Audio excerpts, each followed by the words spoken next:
Who is your daddy? I am your father. You fathers will understand. My father taught me many things. I got an idea. How about you all sit there quietly while I make dad noises? Welcome to episode 94 of Fathers of the Grind. My name is Tim Nestor, and I'm here with Derek Teague. Good afternoon, my friend. Hello. It's been an interesting time trying to record right now. Yeah. It's kind of like we're walking on really thin ice, and we keep hearing it crack every once in a while. We're just waiting for the whole thing to collapse and fall through. But hey, that's all right. We've got families. That's kind of the whole premise of our show, is that we are both family men. Unfortunately, not raising a family together like many of you assume. We actually have our own separate families. Well, and like we've said several times, if we actually were raising a family together and doing this podcast, we would probably be making millions of dollars right now. Without a doubt. Because we already have a good show. It's just that in order to be popular, we have to be edgy. Yeah. And we have to be the new modern family. So yeah.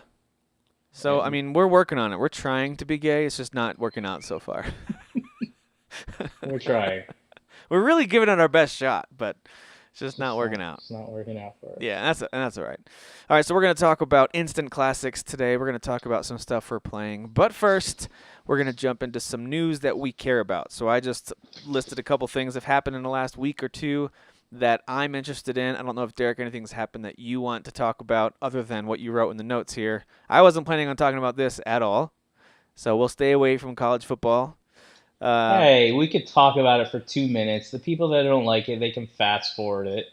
Last year we talked about it for a little bit. You got 2 minutes starting right now. Yeah, last year Michigan destroyed Penn State. I was happy. You were a little sad. I think we recorded the night that it happened or something like that. This year, Penn State was heavily favored, and they showed up. Like, they destroyed Michigan, which I always believe in Michigan, but I did have doubt going into this one. But there was still in the back of my head, I was like, we've got a really good defense. Like, we have a shot. We just got to force some turnovers. And in the beginning, I shouldn't say in the beginning, but Penn State came out, kind of laid it on us right in the beginning, but then Michigan fought back, and I was like, we got a ball game. We can win this. We can win this. Yeah, it was 14-13 for a while, and there was a big turnover, a big interception on a bad route by the tight end, and the guy picked it off. And so, yeah, I was thinking, this could be trouble because they just took the wind out of our sails. But then our defense buckled down, and then our offense didn't really slow down at that point. No, Michigan was stubborn. They stuck to their man-to-man defense, which is all they play. And you can get away with that against the Michigan State. You can get away with it against the Indiana. You cannot get away with that against a Penn State team that has an all-American tight end. I'm going to say Heisman winner. I think he's going to win the Heisman. Running back with a mobile, good quarterback and 2 wide receivers that can catch the ball anywhere on the field. You can't do it. It's impossible. Yeah. So, bottom line, Michigan lost. We're 5-2. It bothers me, and I'm going to have to spend the entire... I don't have to. Let me correct myself. I don't have to do this, but my stubbornness won't let ignorant people run the internet. But I will be spending the next week telling all the dumb loser Michigan fans that Jim Harbaugh isn't this terrible coach that they think he is. Like, if anything drives me more nuts than anything, it's these guys who think they're going to hire a Nick Saban every single time and win a national championship in 2 years. They are stupid, and I hate them. I just want to make sure I say that out loud. Yeah, people need to chill out. Michigan's still pulling in the top recruiting classes. They're still in the top 5, top 10 recruiting classes. They're going to be fine. They just happened to hit Penn State. We have almost the same identical team that we faced you with last year. And you caught us at the front of the year before we actually figured out who we were and how to play. And I say we, like I'm on the team. But before Penn State really knew who they were as a team, if Michigan played us in the second half of the year, I think it would have been more competitive, even though I still think Michigan would have won. Their defense was crazy last year. And this year, it's just the opposite. Penn State has all the juniors and seniors. They've got the experience. They brought back everybody, Well, and they've got the confidence. Like, they've they got the know who confidence, they right? are. And they were the home team. All those factors factor in. But hey, like I said, you gave me 2 minutes. All I want to say is Penn State's my second favorite Big Ten team. So if I'm going to lose to somebody, even if it's terrible, I'm fine with it being Penn State, as long as there is one caveat. They have to go beat Ohio State. If they go destroy Michigan and then go lay an egg against Ohio State, I'm going to hate Penn State, and I'm going to be pissed. I'll be pissed, too, because I'm actually traveling out to Ohio to see that game in person. My dad and I will be sporting our Penn State stuff right there in the horseshoe amidst all the Do you have scarlet good and seats, gray. or is it like you're going to be up top? They're not amazing seats, but they're not bad either. They're not I don't think they're part of the the visiting team seats up in the corner. I think they're kind of average home team seats. Okay. So they're kind of off in the corner a bit, but they're not too high up. So it'll be pretty good. Get ready to get yelled at a lot. Yeah, it's gonna be interesting. It'll be interesting. But hopefully I'll be there with my dad. I'll just be like, come on, I'm with my dad, okay? Be nice. He's Yeah. really old. Be kind. I'll have him bring a cane, even though he doesn't need one. All right, so there's your college football update. For those of you who skipped ahead, here we go. We're back into the games now. We're going to talk about some news. A couple things that jumped out in my mind. Some stuff that I'm excited about. Two of them are Switch related, obviously, because I'm a Nintendo bot. Doom drops on the Switch on November 10th. I am planning on buying this game 100%. For Day one? The biggest reason is because I want to show support to third-party games like this on the Switch. And the best way I can do that is to just throw my money at it right when it comes out, not to throw the old wait for it to go on sale label on it. I want to throw support behind it right away and be one of who knows how many thousands that do that. So that's what I want to do. Also, I am excited to replay at least parts of it. I don't know that I'll sit and go through the entire thing start to finish again. It is a pretty long game. But knowing how much I enjoyed it when I played it in January this year, I just may play through the whole thing again if it hooks me again. It really is a fun game. So I'm it's looking just coming forward to out as somebody who owns multiple consoles, and you do too. It's coming out at a terrible time, and as much as I want to have the same stance as you and throw money at it because I want to support the Switch, I don't care that much about third-party Switch as much as other people. Third-party support on the Switch as much as other people. I mean, I think it's cool, but I think this is something I'll buy when it's cheaper, just for the simple fact that it's coming out at a terrible time for me, and I've already paid full price for this game, plus I bought it again on PC. I don't need a third copy right now. I know I'm not going to play it, so. Yeah, no, I'm with you. But I understand your logic. Yep. That's my plan, at least. And I'm also not planning on getting Star Wars Battlefront 2, which is probably the biggest main release of the fall that I'm, as of right now, planning on skipping completely. So Why? the single player, by the way, does intrigue me for that game, but the beta was like, oh, more of Star Wars Battlefront, which is beautiful. It looks great, feels and plays kind of the same, and they've added some tweaks to the multiplayer, obviously. But that's one that I'm not going to spend full price on.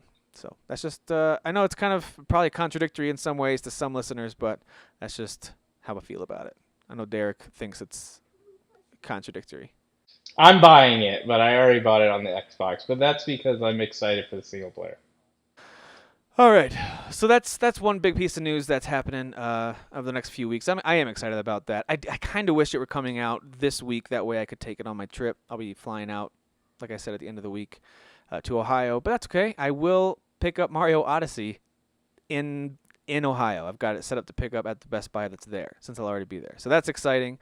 And then when I come back, I'll be ready to play some Assassin's Creed as well. So it's an amazing time to be a gamer, and we'll talk a little bit about current stuff that we're playing. But it is really, really exciting to have just some of these games I've been anticipating for so long all coming out at the same time. Very cool. A couple quick notes on the Switch update, the system update that went out. It can now capture video clips on selected games. Games like, I think Mario Kart can do it. Zelda, of course, Splatoon, I think ARMS. A few of their main games can record video. The idea is for each game has to provide an update to allow video capture to work. But that's interesting. All you have to do is hold it down until it makes a little noise, and then it will show you the last 30 seconds of video. which is at least something, right? It's Yeah. a nice way to capture some video right off your Switch. You can now transfer your profiles and save data between systems. So this is good news for you, Derek. Too bad you didn't know this. It didn't have this availability earlier this year. Yeah. When you and your daughter both had Zelda going on, but there is a process now to transfer your profiles and save data between systems. And USB wireless headphones, specifically USB ones, now work with the system. So you can plug them into your dock and then put your headphones in, and they should work with the system. You just have to make sure that you activate it through your settings menu, or at least adjust the volume through your settings menu. So a couple cool Switch updates. Yeah, you could make the argument this is basic stuff that should have been there at launch. I don't disagree with that. I'm just glad that it's here now. So there you go. If you've got a Switch, make sure you update your system. They are slowly but surely catching up. I also noticed that in their eShop they added a games on sale category. So they're finally starting to put a few games on discount. Nothing I cared about yet, but it's nice. Hopefully Nintendo starts to do what you see on Xbox and PlayStation stores so often, and that is just discounts all over the place. I want to see games go on sale, knock off 20, 30%, and boost those sales numbers a bit. So, and I'll skip the last one that I've got there for a little bit. Any other news going on that you want to talk about that interests you? No, no news really besides what we talked about earlier. And you pretty much hit on, besides the one that you've skipped so far, everything that's really happened that's mattered. Well, do you want to talk about this last one? Because I know this is something that, just like me, you're disappointed by. A little less disappointed than other people. While I think Visceral Games, well, I guess I should intro what it is. EA closes Visceral Games and reworks single-player experience into something broader for the Star Wars game. And this is the one, just to be really clear, this is the one where I believe Amy Hennig was kind of driving this one, right? I think So they people were hired her expecting, to like, work with Uncharted. Visceral Games. Yeah. Sorry, I've got a lot of distractions again. But yeah, they hired her to work with Visceral Games to basically make, I won't say like an Uncharted experience, like exactly like Uncharted, but more of like that single player, linear, story driven action. I think it was going to be a third person shooter type game. And EA basically came out and said, well, based off the market research and what's popular now and what people want, we've decided to get rid of what I just described and rework it into, and you put in quotes, something broader. Basically, it sounds like a Star Wars Destiny game. The major issue I have with that, if it really truly is going to be designed like that, is you've already got Anthem, which is designed by, or is coming from BioWare, who EA owns. So it doesn't really make sense. Anthem is clearly designed in a way that's taking from what Destiny is doing. It's a third-person shooter. It's not first-person, but it's basically an RPG shooter that you're in a shared world that's pushing multiplayer and co-op play.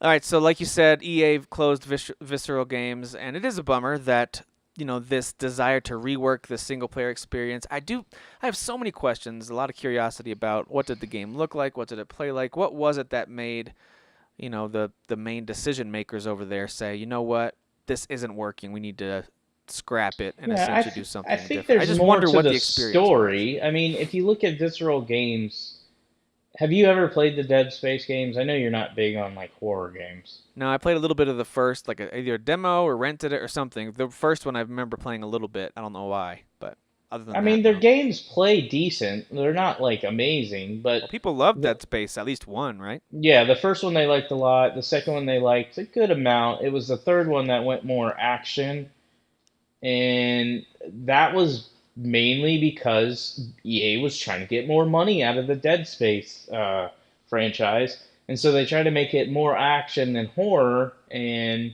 I thought it was a pretty fun game. It was a great game, but that's what EA's. I mean, that's their job. They're as publishers, their job is to make as much money as it can.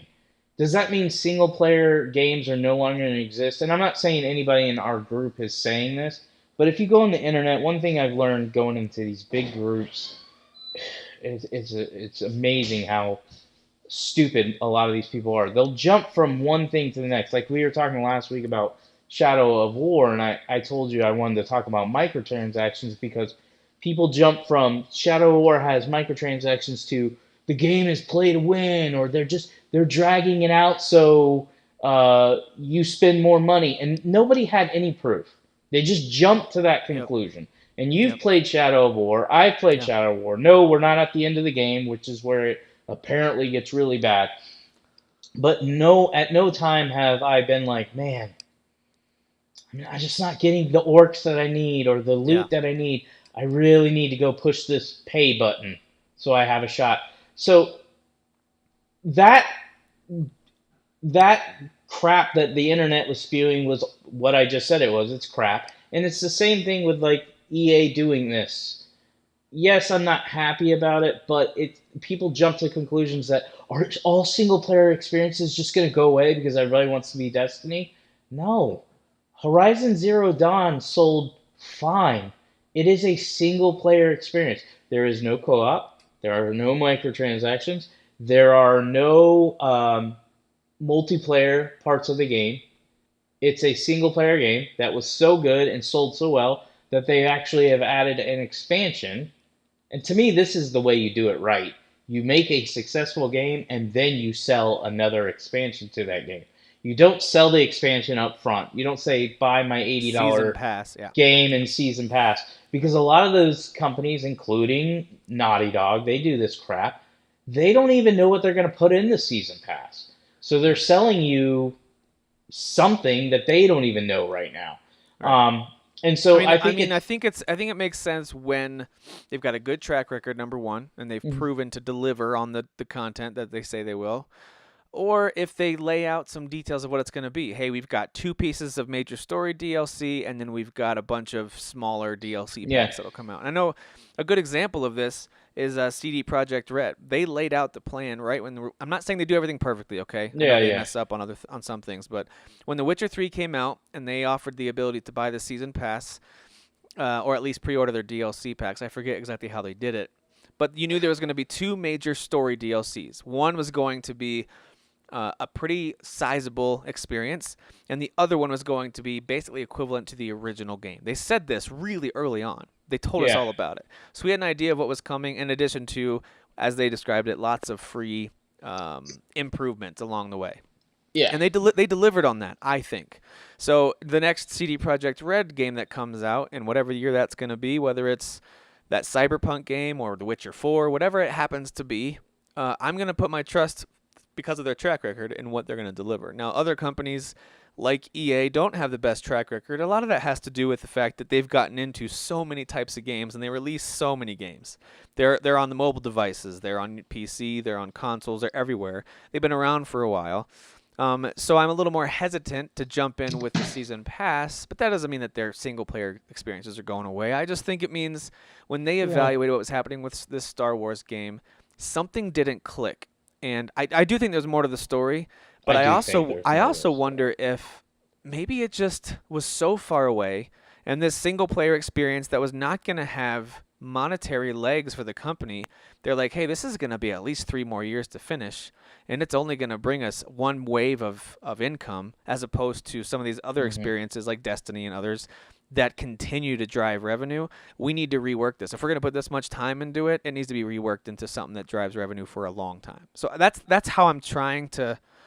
I imagine that's how it went, but I don't know. It's also it should be stated, EA is ran by suits. Most publishers are, like the bigger ones. So when you talk about like The Witcher 3, they're ran by the guys designing the game, and they are gamers. Same thing with like... So they communicate how they would want to be communicated to, right? Exactly. They are a part of the scene. They understand how things work.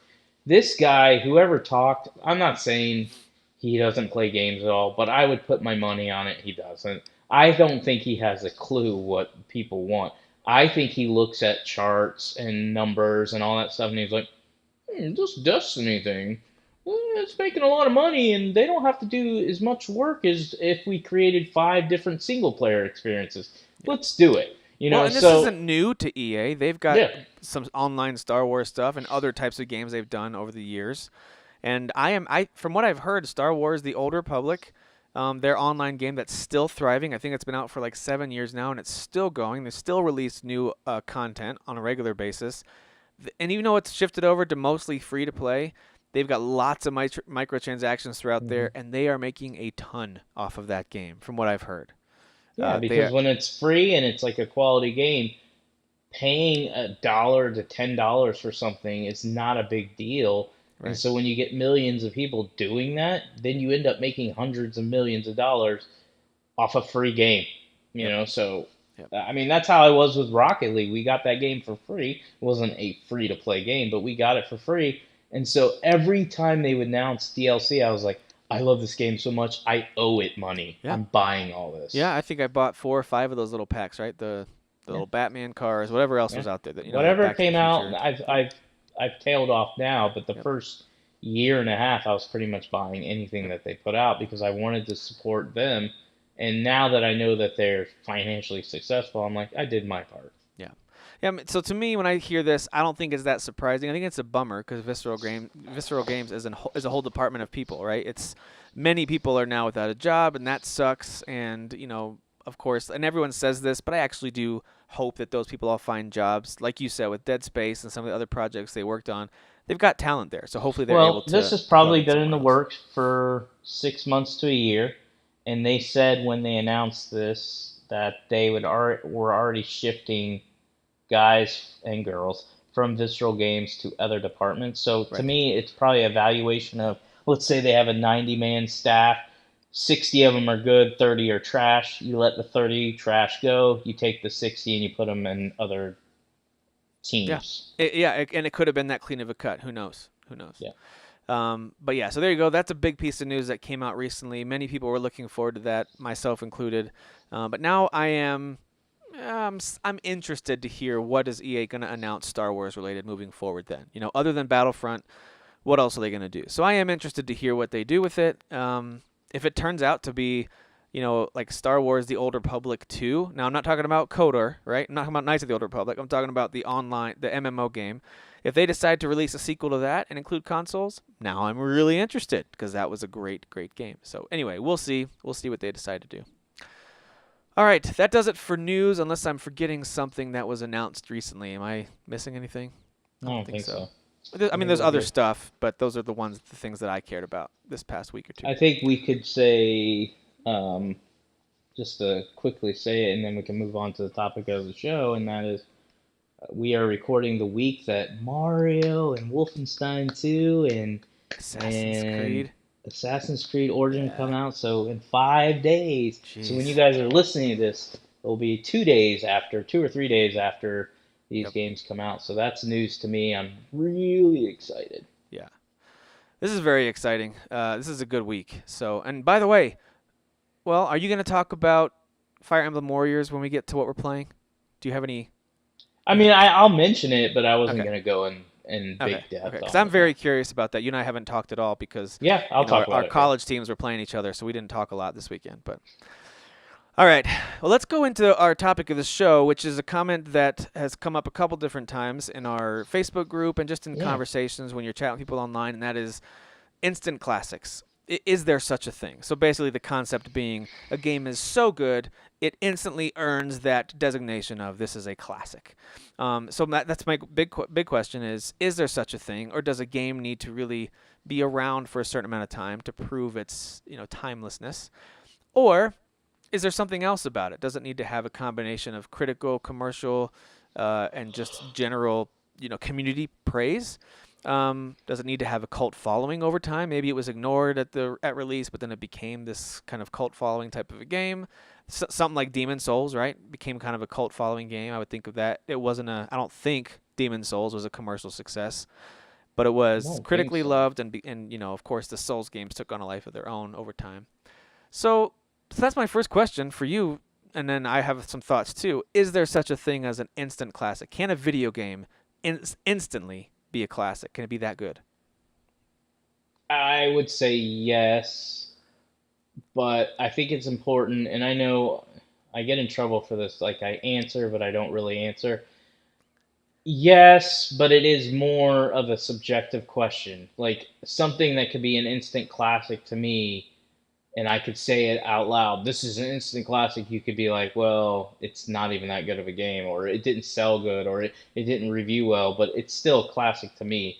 Like, I always bring up Death Row. Like, in my personal opinion, that is a game that's stuck with me for years. Like, whenever I hang out with my buddies David and Nate, we play Death Row. It's a classic to me. Like, it still holds up, even though it reviewed actually quite well, but it's not a great game. It's not like one that you could say, well, this holds up really well. Mechanically, it works perfectly. It doesn't, but it's still a classic to me because When is Death Row 2 coming out, by the way? I know there's been a movie. in the year 2000, and no, not happening. Ubisoft, I guess, is not going to support that franchise. And that's too trust bad. me, I've talked to them a few times about that.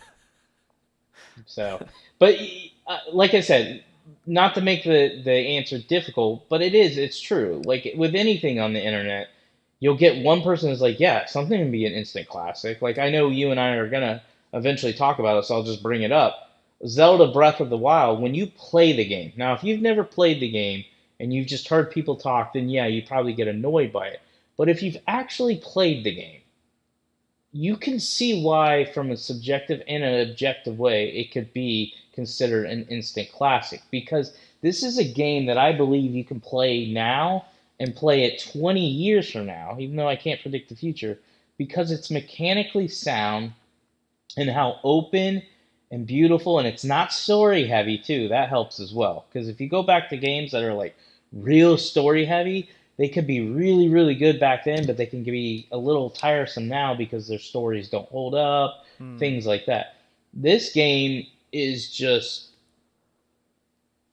open to you doing whatever you want. Like I was talking to Rob Rinaldi because he bought Zelda Breath of the Wild, but he's barely played it, and I said, you really just need to take time, set it aside, and just go on an adventure with this boy. Put the game on and just explore the world. Don't worry about beating it. Don't worry about the dungeons. If you run into them, do them. But just play the game and just explore and see if you have fun with it. Because that's what, to me, makes that game like a game I would deem an instant classic. Because it's something I think will hold up. And so, yeah, I do think it exists. Yeah, and I think that's what makes it a little tough to predict. You know, how will a game hold up, you know, years and years from now. So I think for the most part, when I played games back in the 90s, I didn't never really consciously thought this, but if you were to have asked me then which of these games that you're playing now will 20, 25 years from now still be beloved, I probably could have named a few of them accurately for you. You know, the Chrono Triggers, the Super Mario Worlds, those I probably could have named some of the classics for you and be fairly accurate. So I lean towards yes, instant classics is a thing. Of course, I do use the phrase because it's one of my ways of saying, because you know we overuse words like awesome or great or you know high quality, and so sometimes something like instant classic is one of those few ways to trump all of it and just say this is better than all of those descriptors. This to me is the highest praise I could give a game. This thing's legitimately an instant classic, and so I do think it exists. Like you said, I 100% agree. I don't think there's objective standards you could set for it necessarily. Although I do think there would be, for you to feel pretty good about, okay, this probably is a classic, is usually if there's some consensus in the overall gaming community. The critics, the community, everyone who's actually played it, if there's some consensus there, and I think Zelda is a great example of that. That's one that I would list as a recent instant classic. Yeah. I think the consensus would agree with that this is automatically one of the greatest games ever made. It really is. And so by that in and of itself, it's going to be a classic game. Now, will there someday be other Zelda games and other franchises that are created that do this stuff better? I think there will be. Just like I think there are games that have taken the stuff we learned from old Metroid, Zelda, Mario games, and they've made those things better. You know, the original Final Fantasy. that's a classic in a sense because it started the franchise, but I could name 20, 30, 40 RPGs that have done it better since then. So there's a lot to it. There's a lot of nuance to it. But in my mind, the way I use it, just for anyone who's interested, I usually say it in a way of saying, hey, this is an instant classic because it's the best compliment I can give this game. I can't think of a better way to describe how good it is other than to say it's an instant classic. And so, Zelda falls into that category a little bit. What else have you played recently that would qualify for you as an instant classic? Probably the two games that have really stuck out in the past few years is No Man's Sky and Stardew Valley. Oh, sure. Yeah. Yeah. I put those there for you. I knew you'd love that. Yeah. I tried to erase it, and then I was like, no. No, Let's that's make sure accurate. we add those to the show because we got to make sure everybody knows I love those two games. So Yeah. I know you think they're instant something, but not classic. I don't think classic's the word you were going to use there. classic. Hey. I wrote down. We already talked about Zelda Breath of the Wild. By the way, I'm gonna keep praising Zelda Breath of the Wild because I do think it's an amazing game, and I'm gonna make sure people understand. If you're listening to the show, it is not a lock for my game of the year because part of what makes me praise it is what I see as the objective goodness about this game, the things that it does that other games don't do. But that doesn't mean it's my favorite game of this year. I'm still struggling with this year. Like, I really am. Like, this year is ridiculous. But that's a different subject. So you're trying to look at, when you look at what is an instant classic, you are trying to be a little more objective about it, something that is just automatically going to be remembered and revered for years to come compared to I your did personal. both. I'm doing both. Because, like, for instance, Mortal Kombat 2 is considered one of the best Mortal Kombat games ever. It might even be considered by most people as the best because of the amount of improvement they made over the original. It was basically double in everything. Double in characters, double in fatalities. It was a better fighter, everything. But if you go back and play Mortal Kombat 2, it's not fun to play. Like, it's just, I'm like, wow. It's slow. It's boring. There's really no combo system, even though there is a combo system. It's just not that fun to play. Yet it's still a classic to me because it's one of the games that I probably put hundreds of hours in just playing it, just to have fun and do fatalities and all that stuff. But it doesn't, in a sense, it doesn't really hold up. But subjectively, it's definitely an instant classic for me. All right, well, let me ask you this. So thinking of a game that neither of us liked very much, like Journey. Okay.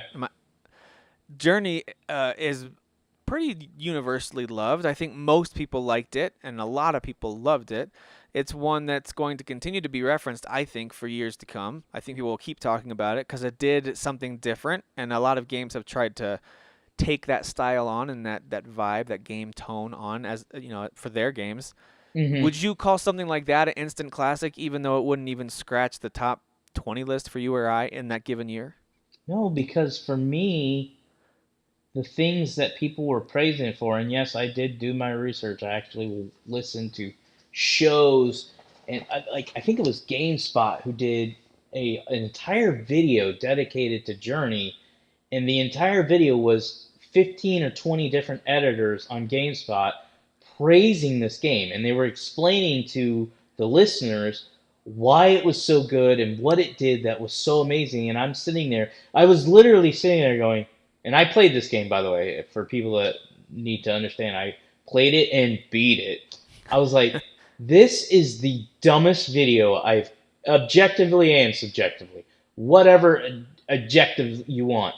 That was the worst video I ever watched or listened to ever. It was just, to me, this is just my opinion, BS. It was complete BS. It was all stupid crap like, this the way the game does multiplayer. I'm like, you mean having other people play together that aren't really playing together, so they aren't playing together? Like, nobody's doing anything. Like, it's stupid. I remember Resident Evil released a game, and I'm going to forget it. I think it was Resident Evil Outbreak. And it was a multiplayer game that had no communication. And guess what? Everybody hated it. You know why? Because it was a multiplayer game with no communication. That was what Journey was doing. Like, granted, you didn't have to use anybody, but it was just it was pointless. You didn't know if it was an AI or if another player. It was stupid. So they were praising this game for, like, to me, the dumbest stuff. Now, visually, is it cool? Yeah, but it was boring. There was no, you weren't doing anything. You were just floating. That was it. And I was like, I don't get it, objectively and subjectively. Yeah. I don't get it. So All right, that's fair. I Fair. won't I was agree just- I was with just it, but curious. I I'm just trying understand. to- I'm trying to people parse like out what our they like. definition of what makes a classic. And you're right. For the most part, if in the future we did a Fathers of the Grind, top 25 classic games of all time or whatever, like that would be Everybody's very list different. would be different. Yeah. Every list would be different. It's going to be different than IGN or GameSpot. It's going to be different from some of our listeners if we all just did our own. Yours and mine would be different. So I do understand there's a lot of personal preference that gets injected into that. Like I probably wouldn't list any of the Souls games on my personal all-time classic lists. But I could totally see if you and I tried to do a combined list, as we've done in the past, combined lists for things, I could totally see working in at least one of the Souls games, like maybe the best one of the bunch or something like that. Yeah. So I could see us making, that's just you and me talking though. We're convincing each other of why something should be given the moniker of this is a classic. And but anyway, it's a really interesting topic to think about. What makes a classic? Is it really just up to the individual person? I do think there's a variety of ways to look at it. If I am telling a large group of people that this game is a classic, I usually am making the assumption, I'm trying to communicate to them that I think this will be a classic for you as well. This is a game that's going to be universally praised and loved. That's usually what I mean by it. I'm a little different than you though. Okay. But go ahead, finish. I was just going to say, otherwise I would say this is a personal favorite. Like this is one of those games Yeah. that's instantly in my top list. Like for me, it's an all-time favorite, all-time classic. But for everyone else, maybe not so much. But if I tell someone, hey, this is an all-time classic, I'm telling you, like Zelda would fall in that category. I've got a few others that I'll name in a bit that would fall in that category. I try to think a little more broadly when I'm communicating to others, hey, this is a classic game. And so when I say 2017 has had at least a handful of what I consider to be instant classics, I'm speaking pretty broadly. Like I think there's going to be a pretty strong consensus that these are amazing games and they'll be remembered for a long time to come. Yeah. That's usually what I'm hinting at when I say that. Yeah, and I'm kind of in line with that. I think for me, I don't say instant classic a lot. I joke around about goats, but goat, all goat means to me is this game is amazing. And like you said, it's a different way of saying amazing because somebody sees goat, they say greatest of all time. There's no way you can have 50 greatest of all time. Well, of course I don't mean it's actually the greatest of all time. Derek has a 50-way tie on his list. Yeah, it's on a 50-way tie in 1 year. But for me, instant classic, I think there's like two things that I have to check off for you to have a shot at being an instant classic. I think for all the games that I think about in my head that are special to me, that would be your Knights of the Old Republic, Zelda Breath of the Wild, I was going to say Dragon Age Inquisition, The Witcher 3, Rocket League. These are more recent, but if you go back, Mortal Kombat 2, Bioshock Infinite. What separates them, or The Last of Us, is it's usually two things. One, I have some type of deep emotional connection to it. It could be to the world. Yeah. It could be my experience. Like, I haven't posted about this in Facebook, but I don't know if you have dealt with this ever, but if you've ever played a game for a long time, and maybe while you're playing that game, you're also listening to an album. It doesn't mean you're doing it together. But like, for instance, I'll give an example so people can try to figure out what I'm talking about. Last year, I was playing... What was the big game that I was playing last year? Oh, Dark Souls. Final Fantasy 15. Oh, Final Fantasy. Okay. So late in the year, last year, I was playing Final Fantasy 15, and I put in a ton of hours. I platinumed that game. I put in a ton of hours. It's a very special game to me. Well, I was also listening to an album by I Prevail. So anytime I hear I Prevail, it takes me back emotionally to how I felt while I was playing Final Fantasy 15. So it makes me think about Final Fantasy 15. If I play Final Fantasy 15, it makes me think about I Prevail. Same thing with like Collective Soul. Me and my friends used to listen to old school Collective Soul while we were playing Twisted Metal. So anytime I hear old school Collective Soul, I think about Twisted Metal. And so there's like some type of connection that I have that will bring me back to thinking about those games. Yeah, So totally. I have to connect on that way emotionally, like tied to those games, like bringing that up. Twisted Metal is my favorite Twisted Metal. I would consider it an instant classic. Why? I put thousands of hours of that with my best friends. Like that's all we did every weekend. Twisted Metal, Twisted Metal, Twisted Metal. So it has to have that type of connection. Plus, it just has to be a good game to me. Does not mean it. I know you wrote, is it critically praised? Is it commercially successful? That stuff doesn't really matter to me because my instant classics are going to be my instant classics. So Sure. there has to be some type of emotional connection. And the other checklist would be for a lot of them, not all of them, for a lot of them, they have to do something new. Like it has to be some type of new experience for me. Like Knights of the Old Republic was like the first RPG that was like kind of a turn-based RPG. Remember, I wasn't really into those that I played and finished, and so it opened me up to a whole new world. Now, guess what my favorite type of games are? Open world RPGs. And that's what Knights of the Old Republic was. It wasn't open world like we know open world, but it was open area. Your choices mattered. The combat was, you could pretty much fight anybody you wanted to. And that's what we play in a lot now. And games like The Witcher 3, Dragon Age Inquisition, they do all that stuff better, but I still have the emotional tie to a Knights of the Old Republic. No, So I that's like an that instant emotional classic. tie piece because although I haven't listened to a ton of music while gaming, a lot of times I'll listen to the music itself.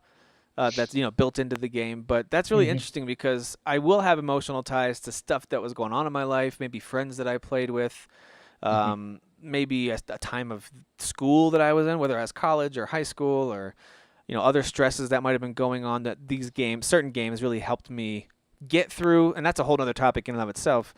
But yeah, I think the emotional tie is a big one. I like that you brought that up because that really is a big one for me too. That emotional tie.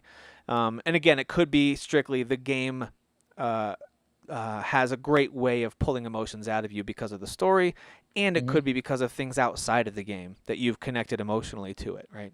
So there could be a whole bunch of different things there. My recent list, so I did ask the question, what games have you played recently that you would say, yep, these are instant hits, these are instant classics for my personal top 10 or top 5 list? These 3 are all in my top 10 of all time, and that was just in the last 2 years or so. The Witcher 3, Rocket League, and Zelda Breath of the Wild. All 3 of those are right up there in strong spots in my top 10. Now, I do plan on this at some point in the future, probably assuming that we're both still alive and not hating each other, probably after Game of the Year stuff this year. My thought is to go through our favorite games of all time and go down our full lists, depending on our willingness to put in that homework. I started it the other day, by the way, and I was like, dude, this is going to take time because I have to really think through some of these. Yeah, because you usually will start, like, when you rough draft something like that, you're like, oh, this isn't that bad. I'll just write down 10 games, and you start going through them, and then you start remembering Oh stuff. my gosh. You're like, oh, Yeah. I forgot about this game. Oh, I forgot about this game. And your list Yep. becomes like 100 games. And then comparing certain games is nearly impossible. So Yeah. I was down the list somewhere in the teens. I just as a little spoiler here, somewhere in the teens I've got Super Mario RPG, one of my favorite RPGs of all time. It's a classic on the Super Nintendo, right? And I'm trying to compare that against something like Horizon Zero Dawn, which is also there in the teens for me personally of all time. I love that game. How do we compare those 2 games? Like, it's almost impossible. And so I'm trying to figure out which one's 15, which one's 16. So anyway, it's an interesting exercise. That'll be an interesting conversation when that comes up too. But I think it'll be one worth doing. I think it's a fun topic. I've always liked that stuff. I like to talk about games that we like. And so I definitely think doing the homework on that is worth it. I just think it'll be difficult. yeah. So the first thing that's coming up here in the next, really in about a month and a half, we'll take a deep dive into 2017 Game of the Year. We've got I think some pretty fun things we'll be going through for that. And then once we're finally past that, we can look back longer term while we're waiting for the big games of 2018 to come out. we can do that in January, February. So anyway, well, there you go. There's our thoughts on instant classics. I want to hear from you guys too. So whether you're listening on your device or listening on your computer, run over to our Facebook group and drop us a thought on what you think about this idea of classic games, especially instant classics that you would say, wow, that didn't take any time at all. That's automatically at the top of my list or in the top 5 or 10 for me. So let us know what you think about that. And are we way off? Is our qualifications for those, are those really stupid? Probably. All right. Well, let's talk about stuff we're playing as we close things out here this week. You mentioned Shadow of War, which I do want to actually close out talking about that. I've got some updated thoughts on that from our discussion last week. Let me just give you a quick rundown of some smaller games I'm playing. I bought 3 new games on the Switch. I only recommend buying one of them, not just for you, Derek, but really for the listeners too. So I bought Yono, the Celestial Elephant. I bought it while my kids were playing the Switch too, and I thought this will be a fun little isometric adventure game to play with my kids. It's not that great. It's not bad. I played it for about 2 hours. I let my kids play it for a little while. The puzzles are very simplistic. It kind of has a younger elementary school kid game vibe to it. Like it's really, really meant for kids. It almost feels like an educational game without any educational things in it. So it's not great, but if you have young kids and you're looking for something for them to be able to play or for them to play with you, maybe get it. It's not that expensive. I think it was $15, but I don't recommend most of you guys or you, Derek, spending money on it. It's just really not worth it for us as adult gamers. So Yono is adorable, but not amazing. By the way, what you are is you're an elephant. You've got a couple abilities. You can ram stuff. You can suck up water into your trunk and then use that to unlock puzzles. You can carry stuff on your head. It's again very simplistic, very cute, but not something I recommend. I just want to say real quick for the listeners, I think Nintendo's new strategy going forward on the success of their console is they literally have to just figure out how to sell Tim Nestor their console. Because if they can sell it to him, he'll buy all the software that they need. They'll get all their software sales from Tim. Because Doom, you I'll literally buy Yono the elephant, trash. I'll buy it. So they can release like a game called Fario, and you'd be like, "Oh, this kind of looks like Mario. It's on the Nintendo Switch. I'll buy it, Fario." Oh, it's kind of charming. It's pretty nice. All right, I bought it for my kids. So Yono was a mistake to purchase. Maybe if it were on sale, I'd be okay with getting it. But I feel I shouldn't have bought that one. Another one I bought that I put in that same category is Earth Atlantis, also $15. I like Gradius style shooting games. To me, it's a nice arcade style game to have downloaded and ready to play when you just want to kill a few minutes and get through a level or two. And that's exactly what this thing is. It's an underwater game, and you're a submarine, and so it looked like it was going to be a fast-paced Gradius style game where you start to power up your weapons and really just start blowing away the enemies, and it's going to be great. It's actually a little slower paced and a little too stiff. It's not as smooth or fun as I thought, and I know it's got decent reviews on Metacritic and stuff. Again, not one that I recommend. I think there are better Gradius-style shooting games, whether you're flying or underwater, out there. I think there's plenty of better options out there. The one thing I'll say that it's really interesting is it's got this pencil art. It looks like it's on this kind of light brown parchment, and then someone animated everything with a dark pencil. So the visuals are very unique. It looks cool in motion, but that quickly, I'll be totally honest, that becomes bland pretty quickly. So it looks cool, but then it becomes bland, and the gameplay itself is lacking, in my opinion. So there you go. There's 2 that you should not buy. There's $30 that I gave to Nintendo for no apparent reason. But there is hope. There are other good games that came out, and one of them is Wulver Blade. You and I talked about this. It was one of the Nindy Showcase games that caught our attention. I can confirm it is like Castle Crashers and Darkest Dungeon made sweet, sweet love and had a little baby, and it is Wulver Blade. Now, Castle Crashers moves super fast and super fluid, and this one is much more methodical. You have to be very purposeful about your movements. It is not as smooth. It's very difficult. I died in this game a lot already. I got through the first level. I'm on the second level now. This game is tough, but boy is it cool, and it's super violent.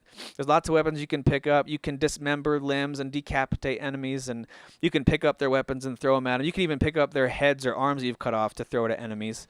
There's all sorts of moves you can develop over time. You got some shield bashes, you can roll, you can do a ground slam. There's a special attack that you can get. So I think Wulver Blade is a pretty fun game, but it is not easy. So don't get this game thinking you're going to get a very easy arcade style beat 'em up. I'm playing on normal, and apparently there's 2 more difficult settings after this. I think you have to be a masochist to want to try that. It's really, really tough, but I like it a lot. If you're up for the challenge and kind of like those street brawler kind of games, I highly recommend it. It's a lot of fun. You can play up to 2 players. Not for kids. It's very bloody and violent, but it is a lot of fun. So there you go. There's my buy that one when it's cheaper. Yeah, that's a good one to get when it's on. I think it's $20. So if you see it for around 10 or so, I wouldn't hesitate if you're into kind of brawlers. And it visually looks really cool. It kind of, like I said, looks a little bit like Darkest Dungeon or like that. What was that World War I story game that Ubisoft did? Oh, Valiant Hearts. It kind of has that comic book brought to life kind of vibe to it. Okay. And for the listeners out there, I'll do the math for you. Tim spent $50 on these 3 games, but he won't buy Star Wars Battlefront 2 for $10 more. Yeah, so he could have just not bought those games. I don't want that game.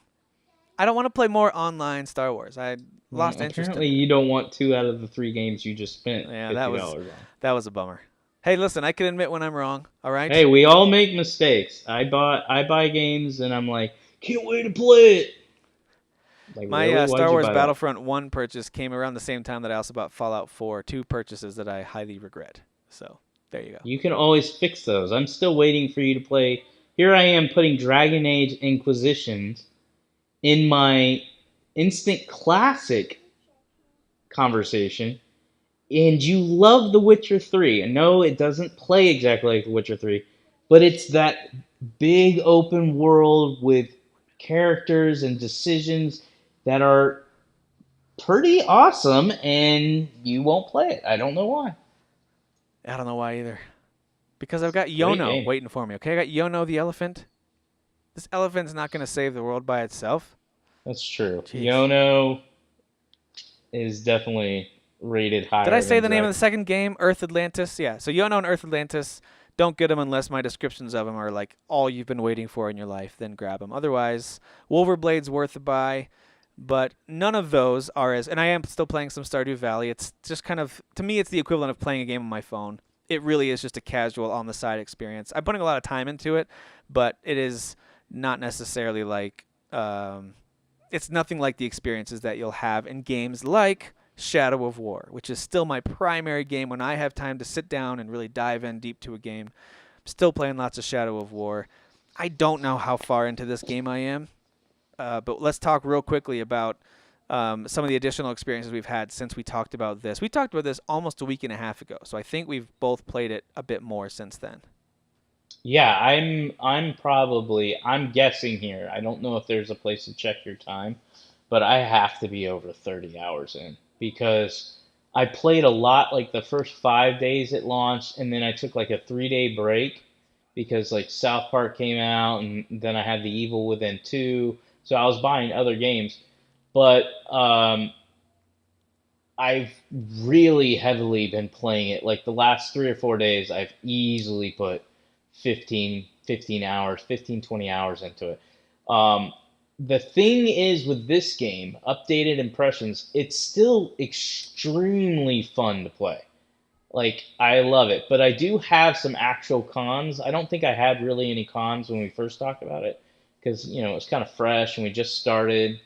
My major cons for this game are I have no idea what the heck the story is doing. I'm not saying it's bad. I know that might equal bad for a lot of people, but meaning, like, I don't even know what the main missions are. Like, the way the game's set up is there's, like, you have all these tabs, and each tab has a percentage based off of how many missions you've completed. And I don't know if one tab's a side mission or one tab's main mission because they're all under like the region that you're playing in or the type of mission that they are. And so I don't know which ones are actually moving the story forward, or if it's just a side mission, or if it's just I don't know. Honestly, it's confusing. Yeah. So that's one con for me, or I'm just missing something. And I'll double down on that and say that the story since we last talked to me has become less interesting, but that's okay because I think the gameplay has become more interesting. Yeah. But I will say that I gave it some praise last week on the story. That was really up to the end of Act 1 and kind of in the beginning of Act 2. I thought it was like, hey, they're doing some interesting things. There's kind of an interesting twist here. All right. But like you said, it does open up so broadly that it's kind of hard to decipher between your little side stuff you're doing and what the main story is. And that's not necessarily a bad thing, but just know if you're playing this because you want a really strong, emotional Lord of the Rings story, you're not going to get that.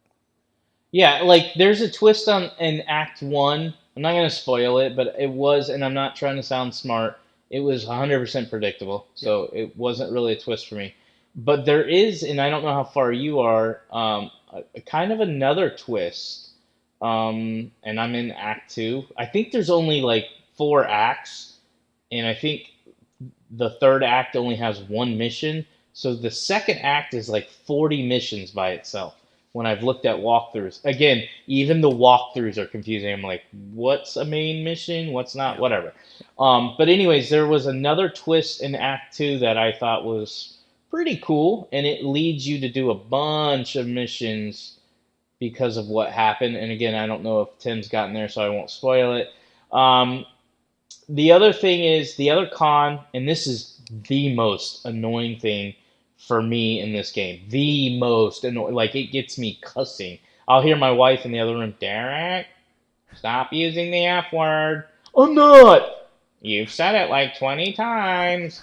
And it's because I'll try to wall climb while I'm fighting. Like, oh, let me get away from these guys. I'm going to wall climb. And the dumb idiot just does a spin into the wall. And he just keeps spinning. And he keeps spinning. And then I have to stop moving, make sure he's lined up with the wall, and then push up and jump. And then he'll grab the wall and jump. If you're moving at all as you get to the wall, like, and you push A too early, he'll just do his spin away.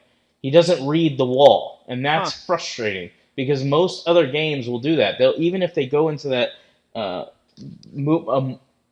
motion to move away, they'll detect the wall and they'll leap up the wall. He won't do this.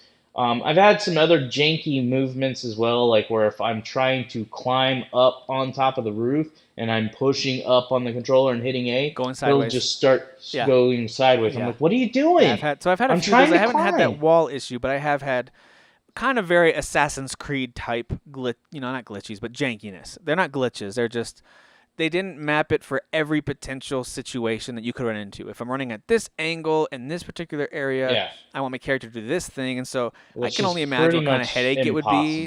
Yeah, for them to code that perfectly, boy, I think that'd be tough.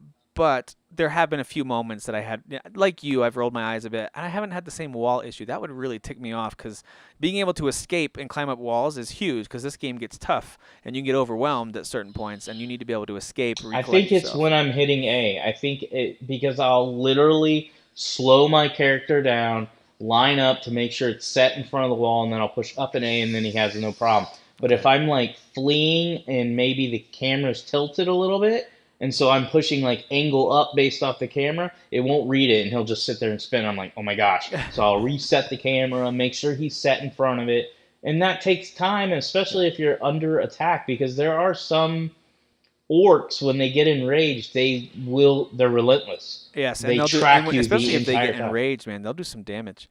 But I will say that even though, because I want to talk about sieges in just a second, I will say that even though the game itself, I don't know if I've gotten to a second twist or not, so I might be a little behind you on the story. I've been doing so much side stuff I love taking over the entire areas, by the way. So they open up a number of different, essentially cities, I guess you could call them, Yes. for you to start taking down the orcs. You start unlocking fast travel points. You start learning about the captains, war chiefs, and eventually the overlord. And the overall goal being to take over enough of it to launch a siege against their fortress and then take over the whole area. So it's a pretty fun pattern of gameplay because there's so much to do there. But to me, the better twist that I've experienced, better than the story or cutscene that they've shown me, was when I took over an entire area. All of the captains, war chiefs, and overlord were mine. Right? I had successfully done the siege. Everything in that entire area was controlled by me. It's all blue. And then I was actually just collecting a few more of the little collectibles on the map before I left to the area. And all of a sudden, I got jumped by one of my own guys, and it said betrayal, right? And his color changed back to the red, and he was attacking me. And as soon as I got up to fight him, I got hit from behind, and another guy, it was another betrayal. Two of them. They had teamed up together to betray me. That was much more of a like gut wrench moment, like, oh, I'm getting betrayed. These guys pissed me off, and you can't re-recruit them. They both have a skill called Iron Will that develops, which means they can't be recruited. So you have to kill them, and then new guys come in. So this game does a great job of that. We talked a lot about that last time, but boy, they just do a fantastic job of that. Yeah, I did focus on the cons because I want to make sure people knew this is not a perfect game. By the way, and we talked about this I've seen this in Unlock, people complain about this game being ugly. It's not ugly, it's just on current gen systems, it looks okay. I think on PS4 Pro, it probably looks a little bit better than okay, but there are a lot of people crapping on that. But overall, I don't think it's ugly. I'd even go as far as to say I think it looks good. There are certainly moments that it's like, well, that's not up to snuff with your Horizons and some of your other things. I think the big thing, and that was actually what I was going to bring up, is people are like, well, Horizon looks amazing. Horizon is a big game. It does have a bigger open world because this game has regions, and none of the regions are bigger than Horizon's open world. Correct. But if you combine them all, it's probably equal. It could be equivalent, right? Yeah. But the point I'm trying to make is you go, well, why can Horizon be so beautiful and this game be so ugly if it's got smaller open areas? This game has way more going on. Like, you are literally fighting in wars, especially when you do the siege missions. You are in the middle of a huge battle. You have hundreds of orcs on your screen. So there is way more going on in this game than most games that and not even just graphically, but like behind the scenes with what they've developed, the game is remembering a ton of detail. I mean, very minute. Another thing I was going to share after the twist, and I'm not going to go into the twist. I end up having to fight this level 40. I'm a level 43, by the way. I think I'm a level 43 now. Okay, so I think you are probably farther than me because I'm just now like 34, 35. So you must, I put in a ton of hours this weekend because I left work early and I didn't really play anything else. I've just been playing Shadow of War. But I left, or I ended up getting assigned to fight this level 40 captain. He was a captain, yes. No, he's a war chief. A war chief. And then while I'm fighting him, this is how great and annoying this game is all at the same time. So I take this mission, I go accept the mission, I go and I face on. First of all, let me explain, this level 40 guy is not easy by himself. And the reason why is you can't shoot any arrows at him. He has a shield. You cannot jump over his shield. So finding a way to hit him is extremely difficult. Extremely difficult. I was struggling. Well, as I'm about ready to start really engage in fighting him, all of a sudden the game gives you that alert that this guy saw you, right? Well, it's these two huge, like the giant ogres, the big ones, I don't know what they're called. Yeah. Two of them, both one level 43, one level 44. So I've got all three of them in this one area. And all three of them, well, two of them are iron-willed, meaning I cannot get them. I have to kill them. And then the other one, the war chief or whatever he was, he isn't iron-willed, but he was difficult to kill. I battled these three for probably 40 minutes. I had to call in. I called in one of my orcs. He was my bodyguard. He was a legendary, a level 33 legendary. He died. And They he's killed gone him. for good. When that He's happens. gone. I lost my legendary. And then I called in my what are those little the creatures that you can ride on? Oh, the The Caragors? beasts. Yeah. Yeah, the Caragor. I called in, he died like right away. Yeah. So it was just a very difficult battle. The war went on for a while because I ended up getting the level 40 on my side. That was when it swayed. That's when it turned. The battle turned. I got the level 40 on my side. I was able to get him by himself. I moved the 2 away from him, went back around, fought him, got him down to where I could dominate his mind, took him, asked him to fight alongside me now, and then I went and fought another one of the big 43. Again, he had Iron Will, so I had to kill him, and then the other one escaped, and then I ended up getting another mission to fight the other one and killed him later. But it was just crazy. You go into this mission that was already difficult, and then they just tag team you with another 2. And these 2 that they tagged me to were not only really high level guys, but they were very angry with me because of everything that had gone down in the game that I'm not mentioning.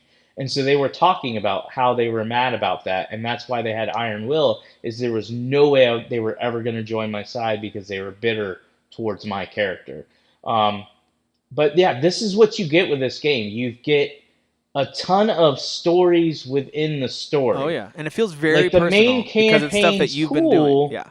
Yeah, it's the way everybody described Metal Gear Solid 5. They're like, oh, the story in Metal Gear Solid 5 is all over the place, doesn't really have this, blah, blah, blah. But the stories that you create in the game is why I gave it a 10 out of 10.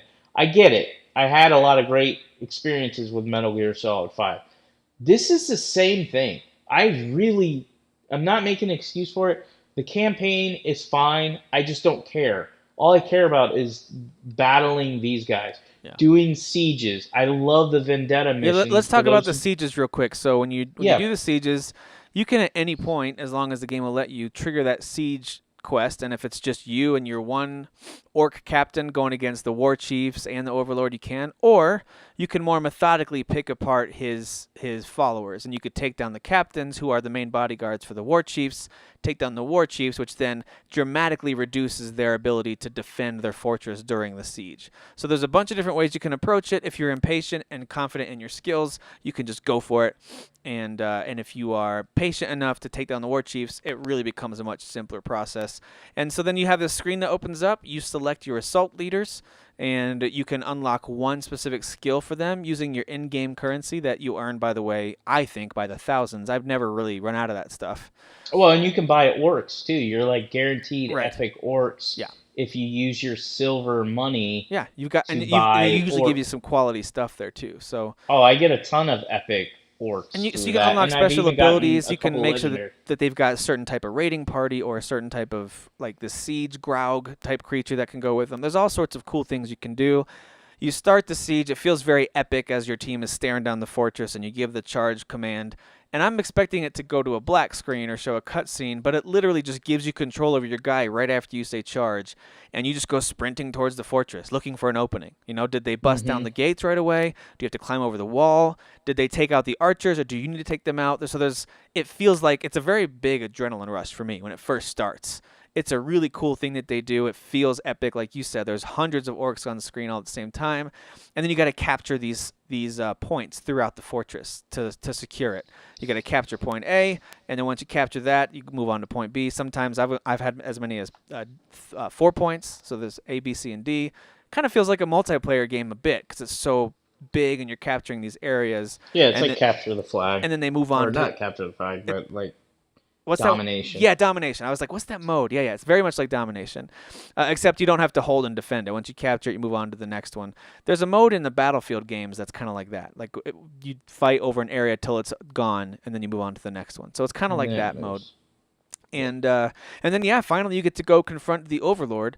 And I had a very similar experience to you, except I didn't get ambushed by 2 guys. That would have been pretty crazy. But I was fighting him in his big throne room, and he had his auto-respawning crew with him, and he was super tough. He had a resistance to just about everything. One of my best moves is to jump over their heads to freeze them and then attack them, and then that kind of stuff. Yeah. And he was frost resistant. He had and these are all things he adapted to during the fight. So he became frost resistant while we fought. He adapted to the jump over the head move. So he started knocking me out with the shield. I couldn't hit him with my arrows. I couldn't do almost anything to him. Like nothing was hurting him. If I caught him on fire, it just enraged him. The poison shooting up from the floor wasn't affecting him. Nothing was working. So I eventually kind of had to cheese it a bit, and I would have to crawl around the top of the room, climb around the top of the room, and I just kept possessing all the archers and having them attack him. For some reason, it was letting them hurt him. So we were able to whittle away. I could jump down. I could do a quick execution attack on him. The only way I could knock him down was to jump on top of him from a height. Then I could do the ground execution, which he then pushed me away. It just took off a little sliver of his health. That's the only damage I could do. So there's been a few times that I was a little frustrated. That was one, because I kind of felt like I was cheesing the battle a bit, because he was literally untouchable outside of that. I could not hurt him. No, I think I fought that same guy. Well, and he killed me twice. It was very and when I would come back, his adaptations didn't go away. So, like, I was thinking, okay, when this fight reboots, I can start freezing him again. I'll be a little more careful about freezing him too much. Nope, the adaptation stuck. So that was a little frustrating. But what was cool was I didn't kill him. I ended up I branded him, right? So he became part of my army, and then I elevated him back to War Chief. So he again is the legendary. I'm sorry, to Overlord. So he's the Overlord again. I just control him. And the last thing I'll mention is there's an orc that I talked about last week called the Machine, who every time I killed him, he would come back, put back together from pieces or whatever.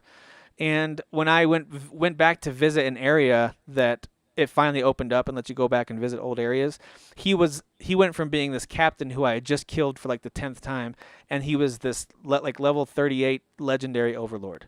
And I was like, sweet. So my rival is now this Overlord I have to go take down. Again, it all feels very personal, because it feels like they're coming for you specifically. And what they've done with this game, with this Nemesis system, is truly special. So it's a lot of fun. It's really really good. It's my main focus. I'm gonna keep playing it. I don't know when I'll beat it, if I do, but I definitely think I'll keep playing it until Friday. I do still have South Park. I have The Evil Within 2. The Evil Within 2, I'm fine if it goes on the back burner. I can always play it. Well, tell me real quick, because we got to get going here in a minute. Tell me about Fire Emblem Warriors. It feels like a Warriors game. I didn't get to play much, but you basically play as these two new characters. Well, you get to choose one of them, and it has its own story. But I haven't even gotten far into it. Like, I booted it up, played it a little bit, and then I was like, how does it look and feel on the system? It looks beautiful. I've only played it on handheld. I haven't hooked it up on my monitor yet to play it with the Pro controller. But on the handheld mode, it was very crisp looking, very clean, very beautiful. I didn't have any chugging or anything like that. But again, I'm real early on. It plays like a Warriors game. It just has that Fire Emblem aesthetics that I like. I like the Fire Emblem. Yeah. I even bought... so basically you're fighting hordes and hordes of enemy soldiers, right? And you're just taking them all down on these giant attacks. And then I got one of my favorite characters. I bought Crom. So... he's awesome. I'm gonna enjoy it, but it's gonna be like that casual game I just play every once in a while. Okay. I know I didn't buy it because I was like, I'm gonna jump it. I already know I have too many games. I just bought it because I was like, oh, it's something to play on my Switch, and then till Mario comes out. I'm real excited about Mario. I'm excited about Assassin's Creed. I do think I will hold off on Origins until my Xbox One X gets here.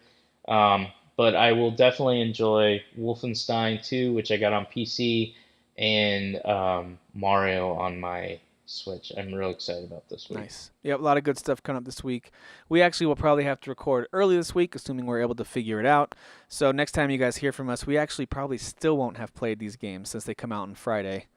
You suck. Yeah, because I'll be in Ohio cheering against those Buckeyes. When do you come back to the States? To the States. When do you go back to Colorado? I'll be back home on Sunday. So we might end up recording after. We'll just see how the schedule goes. Well, we can always delay it a day, maybe record on a Monday, and then just release it on a Tuesday. Yeah, because I am going to want to talk about those games. So I think that would be smarter. But yeah, we can talk about that off camera. But yeah, I'm real excited about this week. South Park, by the way, if you like South Park, it is fun. I did play about an hour of that. It's a fun little RPG. It's got some deep mechanics, and honestly, just having Eric Cartman in a game is winning. I for like, and I'm not exaggerating. For like 10 minutes, I was in a room with just him, my character, and Cartman, and all I would do is smack him, and he'd be like, stop it, screw you, dude, stop hitting me, dude. And then he would say other words that I can't say on this show, but. So you're saying you recommend wearing headphones if you've got young kids around? Oh yeah, definitely. Dirty game. Quick question, random. Do you think either one of the South Park RPGs will come to the Switch? To me, that would be so easy as far as performance-wise. There's zero issues with this game running on the Switch. I think they should, and considering they're both Ubisoft games, you would think Ubisoft would be like, yeah, let's put a South Park collection. I mean, I could see it like on next summer, maybe in the summertime. Like I would say in a year they should do a South Park collection. Yeah. Charge $60 for both games together, and release it on the Switch. That would be smart. I think it's perfect for the Switch. Yeah, that'd be smart. Cool. All right, well, guys, thanks for listening. This is episode 94. We are finished now, and we'll catch you next week. Who is your daddy? I am the father. You fathers will understand. My father taught me many things. I got an idea. How about you all sit there quietly while I make dad noises?